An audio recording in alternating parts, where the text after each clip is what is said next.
As Amazonas, eles sussurram, mulheres guerreiras. Como se tal coisa fosse estranha ao nosso sexo. Alguns dizem que elas cortam seus seios para ajudar no arremesso de suas flechas. Alguns são mentirosos, fabulistas. As crianças de Ares, as filhas da guerra. Não, as Amazonas não têm paz. Por certo sabemos disso. As Amazonas sequestram as suas do mundo dos homens, salvo Diana, um presente das guerreiras de Temícera, a nossa Mulher Maravilha.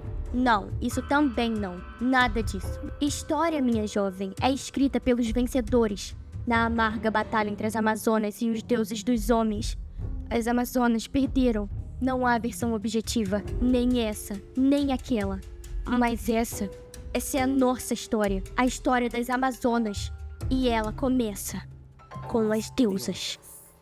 Héstia, do coração do fogo e o altar das chamas. Héstia entra livremente em todos os lares, mulheres. Ela vê além de seus muros. Artemis, a caçadora, ela é a lua, o deserto e o coração inquieto. Artemis conhece você pela criatura selvagem que você é de verdade. Deméter, grão e crescimento e o sagrado ciclo de vida e morte.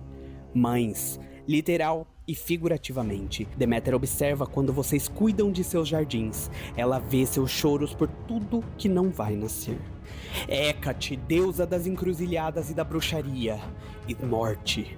Hécate conhece seu poder e seu medo. Afrodite, amor, beleza, prazer, paixão.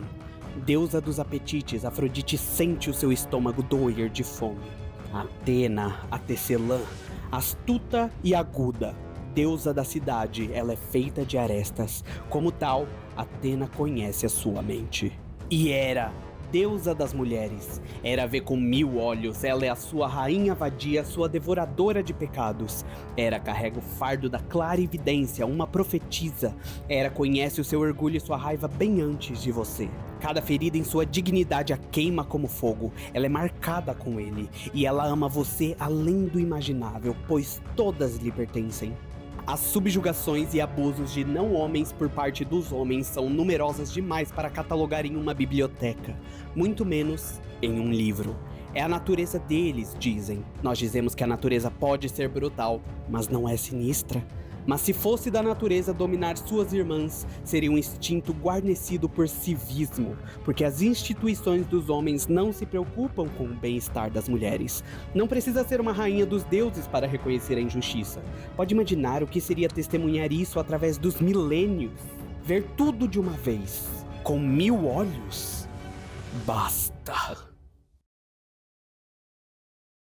E é com essa introdução incrível que nós começamos o primeiro vídeo sobre a minha Santíssima Trindade aqui no canal. E caso você tenha caído aqui de paraquedas e esteja se perguntando que porra é essa Santíssima Trindade, calma, meu jovem gafanhoto, eu vou te explicar. Desde que eu criei o canal, muita gente vem me mandar mensagem falando que voltou a ler Mulher Maravilha, e muita gente também vem falar que quer começar, mas não sabe exatamente o que ler primeiro. E como já tá ficando muita gente que tá me perguntando isso, eu decidi então fazer um vídeo sobre a minha Santíssima Trindade, que é basicamente Mulher Maravilha História, As Amazonas, da Kelly Sue DeConnick, que é o que vamos abordar nesse vídeo, seguindo então para Deuses Imortais do Jorge Pérez e terminando com Riqueteia do Greg Rucka. E a partir daí você pode ler o que você quiser. E no comentário fixado desses 3 vídeos que eu pretendo fazer, eu vou deixar um guia de leitura feito por diversos fãs de Mulher Maravilha. É o guia de leitura mais completo que existe e foi postado lá no Wonder Woman BR. Caso vocês queiram saber de notícias, curiosidades ou até de mais vilões da Mulher Maravilha que eu ainda não trouxe aqui pro canal, a Ana posta tudo lá extremamente bem bonitinho. Eu recomendo muito o canal, já que o trabalho é muito bem feito. Então, indo pros recados que ninguém gosta de ouvir, mas eu tenho que falar, se você quiser e puder, me ajuda com hype, deixa o like aqui embaixo, compartilhe o vídeo com outras pessoas que precisam saber mais de Mulher Maravilha. Se você está assistindo esse vídeo e você não está inscrito aqui no canal, tá esperando o quê, bobo? Se inscreve aqui e ajuda o canal a crescer cada vez mais. E basicamente é isso. Eu sou o André, essa é a Embaixada de Temícera e na situação de hoje, como é bom ser fã de Mulher Maravilha História, As Amazonas. Essa HQ foi lançada em 2021, sendo dividida em 3 livros, e cada um desses livros foi desenhado por um artista diferente. O primeiro foi desenhado pelo Phil Jimenez, o segundo pelo Jin Ha, e o terceiro foi desenhado pela Nicola Scott. O Phil Jimenez e a Nicola Scott já desenharam outras histórias da Mulher Maravilha, então eles são veteranos aqui na casa. E o roteiro magnífico dessa história é assinada pela Kelly Sue DeConnick, que é uma ativista feminista desde o começo da sua carreira. Ela já recebeu diversos prêmios durante a sua carreira, e entre as suas obras mais famosas nós temos Capitã Marvel, Aquaman de 2018, Witch Planet e, é claro, Mulher Maravilha Histórias Amazonas. Eu tô falando isso porque lá no vídeo do Tom King eu apresentei ele para sabermos de onde vêm as ideias para suas histórias, e a mesma coisa acontece com a Kelly Sue aqui. Então, obviamente, essa é uma história completamente feminista, do jeito que Mulher Maravilha tem que ser. E só pra deixar claro, ninguém tá obrigando você a enxergar política dentro de tudo, mas tudo que nós fazemos e tudo que nós consumimos tem política envolvida. Você pode simplesmente ler as suas histórias de quadrinhos e ignorar a parte política, tá tudo bem quanto a isso. Você pode ler só pra ver um herói derrotando o vilão, tá tudo certo. Mas você ignorar a questão política dentro do seu quadrinho não significa que ela não existe, e a gente vai abordar ela aqui hoje. Bom, a história é narrada por Antíope. Caso você não saiba, lá na run do Jorge Pérez, de 1987, Antíope foi a segunda Amazona a surgir logo em seguida da Hipólita. E ela também foi ali de forma indireta a criadora das Bana Migdal, que eu tô devendo um vídeo até hoje. Me perdão. Vai sair o vídeo das Bana Migdal. Algum momento sai. Logo no começo dessa história, a Antíope já nos situa ali de que muitas coisas que nós sabemos sobre a mitologia grega está errada sobre as Amazonas, pelo menos as da DC. Isso aqui já é uma alfinetada a todo mundo que fica criticando que as Amazonas da DC não seguem muito bem a mitologia grega fielmente. Eu acho isso engraçado porque se você parar pra pensar, temos outras obras que também não seguem a mitologia de forma fiel. Por exemplo, Hércules da Disney, ou Percy Jackson, ou até God of War. Nenhuma dessas histórias segue a mitologia à risca, mas ainda assim, são obras que usam a mitologia grega como um plano de fundo para poder trazer as suas histórias até aqui e não recebem o mesmo tipo de crítica constantemente. E mesmo que recebesse, ainda assim não faz muito sentido, porque essas mesmas pessoas que criticam aceitam um bilionário que se veste de morcego e sai à noite salvando os pobres e os miseráveis. Quantos bilionários você conhece que faz isso? Nunca viu Elon Musk se vestindo de morcego e salvar gente aí na rua, não.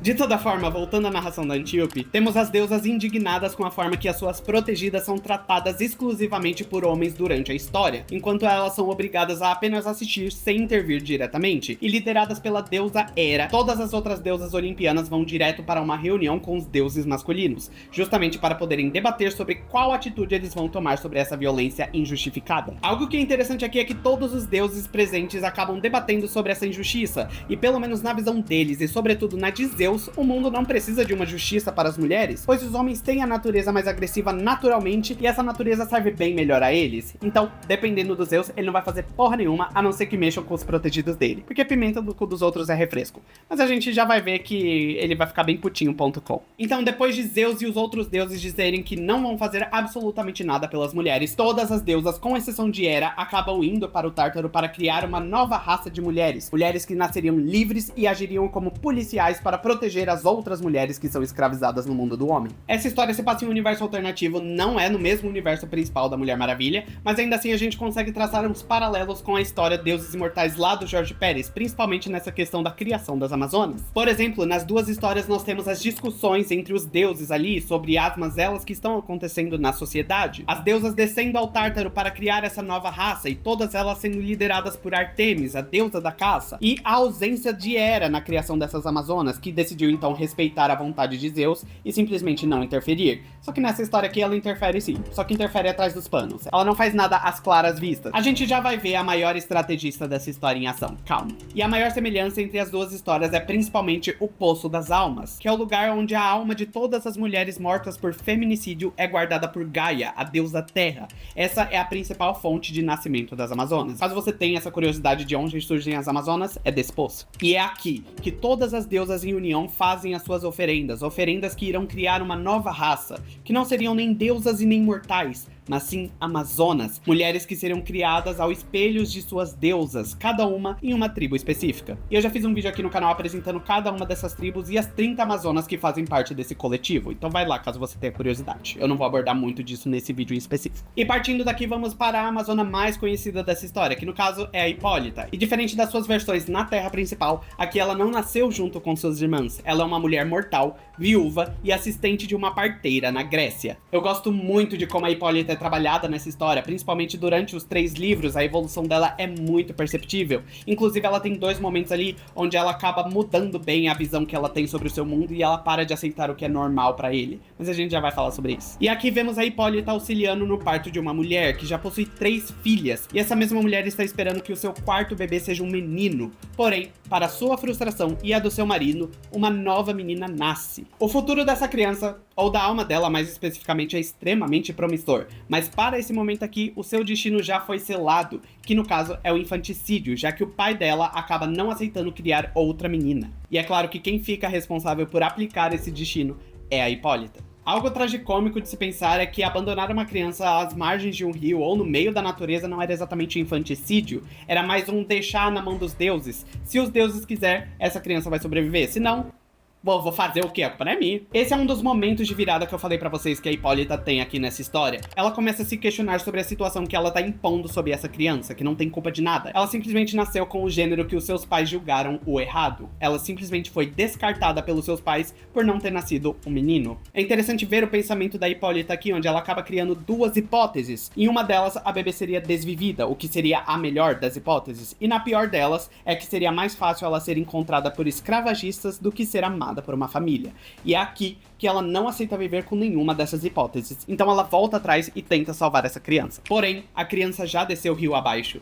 E sem pensar, apenas reagindo, procurando por essa criança com mais do que só um instinto materno, mas com um sentimento de sororidade, uma forma de amparar a sua igual. E em frustração por não achar essa bebê, ela corre por horas, por dias, por semanas. Corre entre pradarias, cidades e pântanos. Ela corre por estações e contra a fome. Ela corre porque parar de correr significaria que essa bebê jamais seria encontrada. E ela não vai aceitar isso. E por uma ironia do destino tão tragicômica quanto o destino dessa criança, os deuses realmente intervêm na sua vida. Na verdade, mais específico, as deusas, Hera e Atena. Ambas aparecem ali intervindo na morte dessa criança, e a rainha do Olimpo decide então guardar a sua alma para poder usá-la no futuro. A gente já tem mais ou menos uma ideia do que ela vai usar com essa alma, mas a gente vai deixar isso lá pro terceiro livro. E se pensarmos, provavelmente toda essa persistência que a Hipólita estava tendo foi dada por Hera. Hera simplesmente concedeu toda a força que a Hipólita precisava para se manter viva enquanto fazia essa procura, já que desde o começo a deusa olimpiana já tinha guardado a alma dessa criança. Ela jamais seria encontrada novamente, mas ainda assim, a Hipólita não desistiu. Porém, é claro que chega um momento que Hipólita não aguenta mais correr, e ela cai em exaustão, sendo encontrada então por escravagistas conhecidos por cortar a língua de suas vítimas. E é nesse momento que temos o encontro das Amazonas com aquela que viria a se tornar a rainha de todas elas. E se você viu meu vídeo de apresentação das 30 Amazonas dessa história, aqui nós conseguimos reconhecer algumas das Amazonas presentes, como por exemplo Alquione, Antíope, Filipos, Lique e Tero. E com exceção dessas duas últimas, todas essas Amazonas de forma direta têm alguma relação com a rainha Hipólita nas histórias da Mulher Maravilha da Terra principal. Alquione foi a líder do Círculo, que é uma organização de proteção direta à rainha das Amazonas, sendo também, inclusive, extremamente obcecada pela rainha Hipólita e sendo completamente contra a existência da Diana. Antíope, como eu já falei, sendo a segunda a surgir logo após Hipólita, e tendo outras histórias ali pro futuro, onde elas eram irmãs de sangue mesmo. E Filipos, que é a general de maior confiança da rainha Hipólita, e mais recentemente também tem um relacionamento amoroso com ela. Tiveram, né? Já que atualmente a Hipólita meio que passaram a lambida no pescoço dela, ou a envenenada. Se você viu o vídeo da Artemis, você sabe que... Depois de ser salva pelas Amazonas, a Hipólita fica maravilhada com uma nova opção que lhe foi demonstrada. Por exemplo, até aqui nós vimos que as mulheres só tinham duas opções: ou aceitar a realidade que era imposta, sejam elas escravas, máquinas de parir filhos ou todas as outras formas de violências e abusos que elas sofriam, ou elas morriam. Mas aqui a Hipólita teve outra visão, um novo caminho foi mostrado pra ela, o caminho da liberdade e da luta por essa liberdade. E isso ela encontrou nas Amazonas. Mulheres fortes, guerreiras, que salvaram a Hipólita sem pedir nada em troca, sem saber seu nome, sem saber seu status e sem saber de onde ela veio, simplesmente pela pura vontade de ajudar uma igual. E é aqui então que ela decide se juntar a essas mulheres. E pra mim, essa é uma das melhores mexidas nos pauzinhos que a Hera já fez. Sem interferir diretamente, ela acabou guiando a Hipólita para conhecer as suas futuras irmãs. E isso é claramente uma alusão ao feminismo, sem tirar nem pôr. Inclusive, se a gente fizer aqui um contraponto com as 6 tribos de Amazonas, nós conseguimos perceber que temos aqui também outros tipos de luta, já que a luta feminista, apesar de procurar direitos iguais para as mulheres, não tem muitas vezes o mesmo tipo de luta. A luta da mulher preta é diferente da luta da mulher trans, que é diferente da luta da mulher lésbica. E mesmo assim, todas elas estão unidas pela questão de se identificarem como mulheres. É justamente por isso que o feminismo é para todas as mulheres. É claro que eu não sou o melhor influencer para falar sobre feminismo, eu só estou aqui constatando o óbvio que está aqui nessa história. Mas caso você queira se aprofundar mais na pauta feminista, eu recomendo muito a Caroline Sardá, que é uma influencer grande que fala sobre o feminismo de forma muito didática e muito fácil de entender. E sem falar também que ela é incrível nos debates que ela faz. Então essa aqui é mais uma indicação do canal. Uhul! Mas voltando para as tribos, nós temos uma visão mais ampla disso, quando no segundo livro, após encontrar as Amazonas que acabaram de neutralizar outro grupo de escravagistas,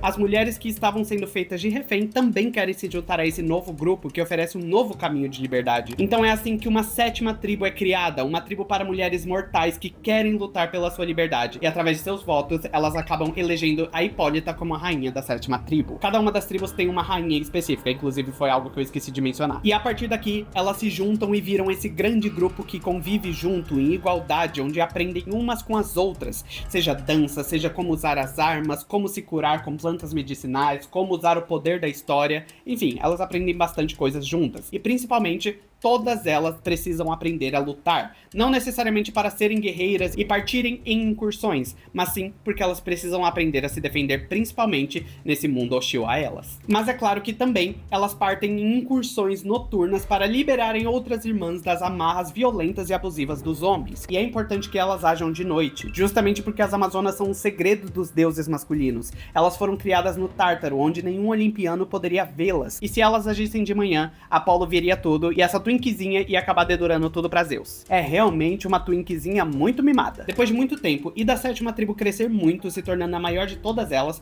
nós vemos que a Hipólita pegou um apreço muito grande por 2 Amazonas de sua tribo em específica, que são as irmãs Tarpeia e Kátia, que inclusive foram responsáveis por escolher a Hipólita como sua líder. Em mais uma de suas incursões noturnas, as Amazonas liberam escravos e punem os seus captores. Porém, em determinado momento, Tarpeia acaba sendo surpreendida pelo filho de um dos escravagistas. Aqui, ela é uma Amazona treinada por suas irmãs, então ela consegue se recompor rapidamente. O problema é que Tarpeia quer assassinar esse garoto por bem ou por mal, que apesar de ser filho dos escravagistas, até o momento é inocente. Portanto, ela é parada por Antíope, que diz nenhum filho deve pagar pelos crimes de seus pais, e assim deixam com que o menino saia livre e, eventualmente, se ele seguir o caminho de seus pais, ele vai encontrar o aço das Amazonas. Essa parte eu achei interessante contar pra vocês, simplesmente porque é sempre bom a gente lembrar que as Amazonas não são esses seres brutos, misândricos, que odeiam homens simplesmente por eles existirem. Não é assim que funciona. Elas não saem matando homens por aí simplesmente porque eles existem. E algo que é dito em Riqueteia é que as Amazonas têm noção de que as leis e a sociedade mudou nesses 3.000 anos. Então, obviamente, um olho por olho hoje em dia não é o que elas pregam. E eu tô falando isso porque, apesar do óbvio, apesar de termos mais de 30 anos com isso sendo pregado,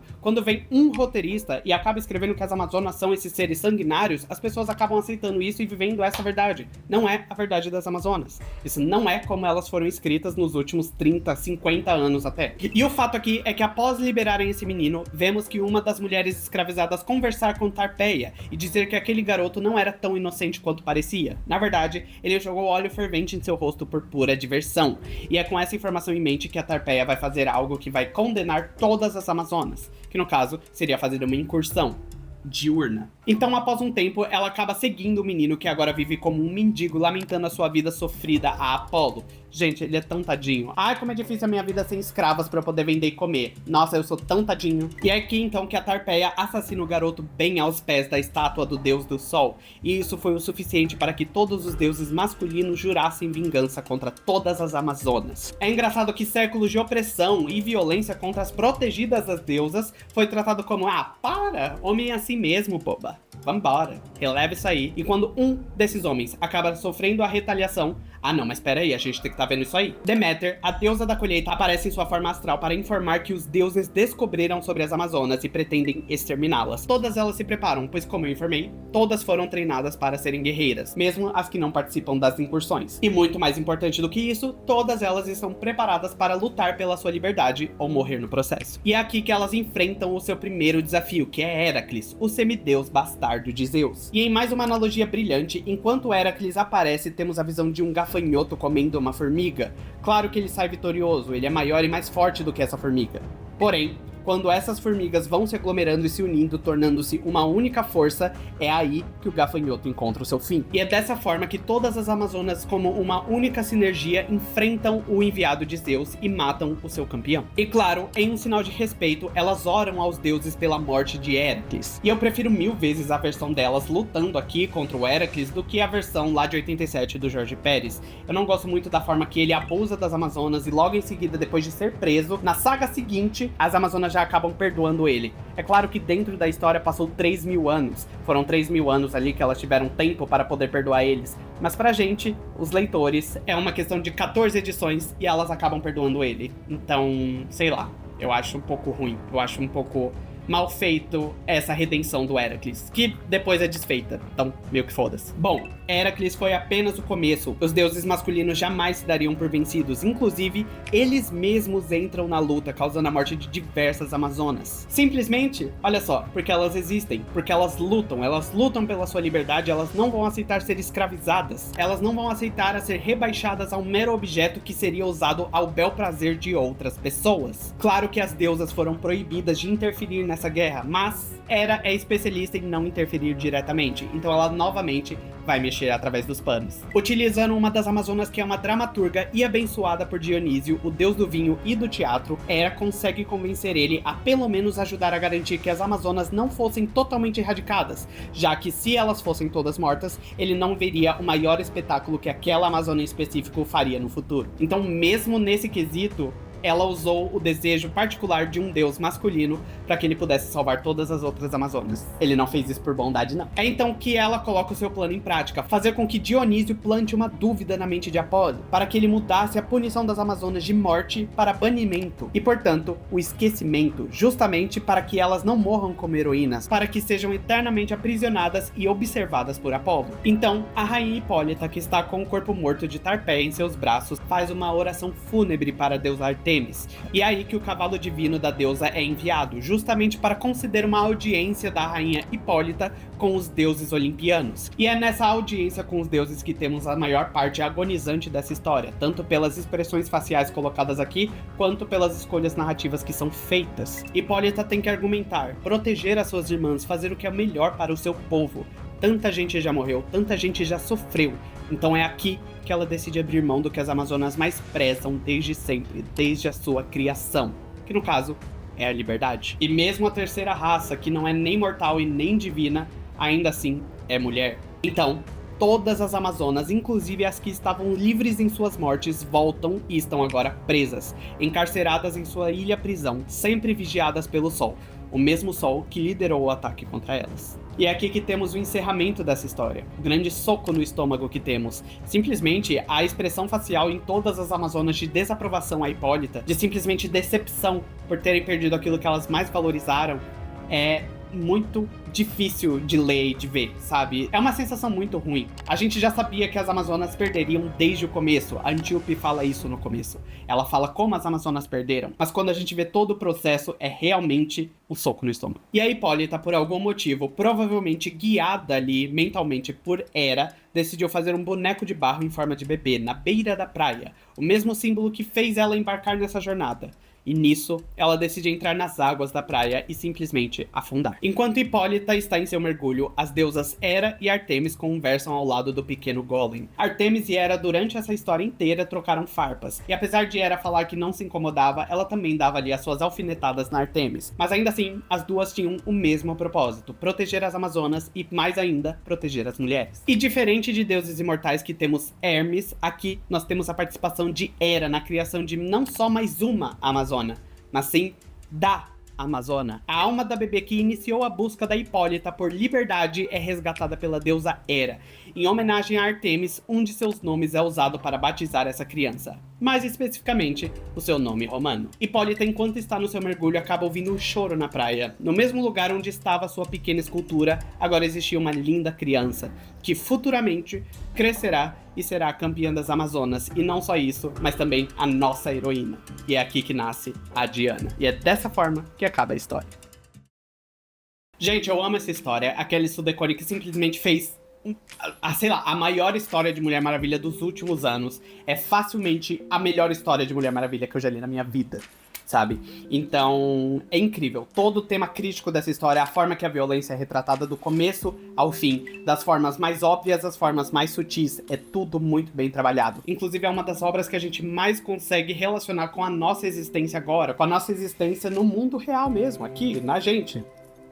No que a gente tá passando mesmo. Olha só dezembro, tudo que a gente passou em dezembro. Todos os dias tinha alguma notícia diferente sobre alguma mulher sofrendo algum tipo de violência. Inclusive com seus agressores, com a certeza da impunidade. Já que muitas dessas situações foram gravadas. Mulheres sofrendo violência por não quererem estar mais com alguém. Mulheres sofrendo violência simplesmente por não quererem fazer algo. Mulheres sofrendo violência por serem mulheres. E eu fico preocupado com toda essa situação. Eu tenho uma mãe, eu me importo muito com ela. Eu não sei se ela sair hoje, ela vai estar bem. Então, É extremamente preocupante toda essa situação, sabe? E é por isso que eu acho que essa história é extremamente importante e tem que ser a primeira que vai ser lida por você que quer começar a ler Mulher Maravilha. Deu uma pequena choradinha de desespero, já estamos de volta, vambora. Outra coisa que eu queria elogiar muito nessa história são as artes. Puta que pariu! Os 3 livros estão incríveis, as artes estão impecáveis. E claro que o meu favorito foi o do Phil Jimenez, ele foi o que teve mais trabalho ali pra fazer as artes dele, já que tudo tem um detalhe diferente, extremamente chamativo, e que tudo junto ali, nossa senhora, o vestido da deusa Hera.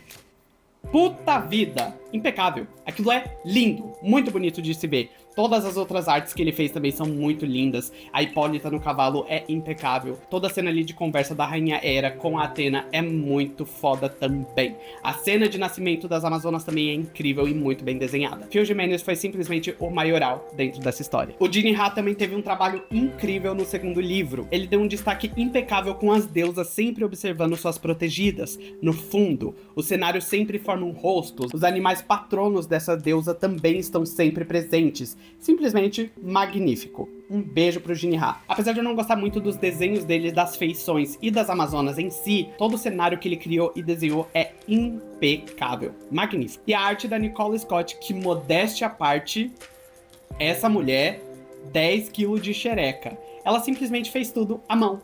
Nada digital, simplesmente o lápis e o papel. Servida? Apesar de eu gostar muito das cenas ali do Phil Jimenez por serem grandiosas, espalhafatosas, imagens extremamente bonitas que enchem os olhos, as da Nicole Scott simplesmente me trouxeram energia, me trouxeram ali o sentimento das personagens, principalmente ali com a Hipólita tendo que entregar a liberdade. Essa cena toda vez que eu leio dá aqui um nó na garganta, eu fico com ódio de mim mesmo, porque eu sei o que vai acontecer e eu sofro toda vez a mesma coisa por causa da Nicole Scott. Mas é basicamente essa a grande review de Mulher Maravilha História As Amazonas, o grande resumo da história, não sei. Eu recomendo muito que você leia a edição física. Infelizmente eu não tenho ela aqui, porém eu ainda pretendo comprar ela para juntar a minha coleção de Mulher Maravilha.